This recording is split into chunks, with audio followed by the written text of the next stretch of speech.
It is often said that big surprises come in small packages.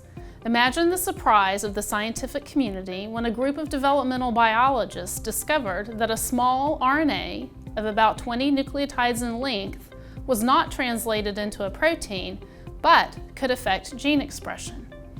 My name is Dr. Ginger Carney, and I'm a professor in the Department of Biology at Texas A&M University.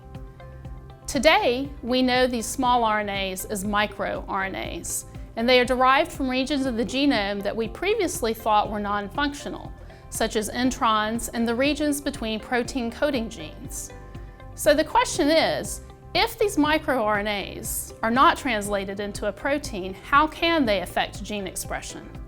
Well, they do so by forming a complex with proteins and base pairing with a messenger RNA to either prevent it from being translated into a protein or facilitating its degradation. Until recently, it was believed that microRNAs are only inside of cells because they need to be inside of the cell to regulate gene expression. In an unexpected twist, however, microRNAs were recently found in a variety of biofluids, including blood and semen. Hi, my name is Hina Iftikhar and I'm a graduate student in Dr. Carney's lab. And we have worked together on the BIOESSAYS paper titled Evidence and Potential In Vivo Functions for Biofluid MicroRNAs, from expression profiling to functional testing. In our paper, we discussed the evidence that microRNAs can be found outside of cells in a variety of biofluids. In several cases, these microRNAs can be transported outside of cells via extracellular vesicles or in microRNA protein complexes. But then comes the contentious issue. Once outside the cell, what do these microRNAs do?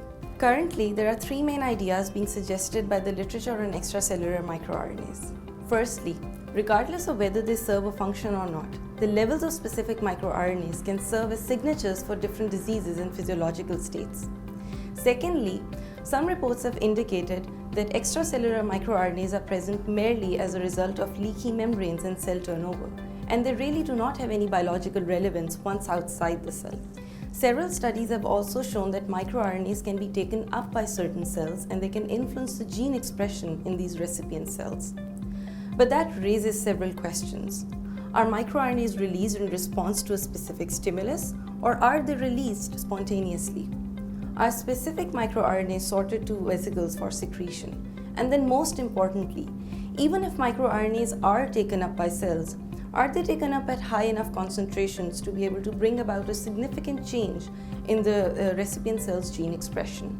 We do not have satisfactory answers for many of these questions for a number of reasons.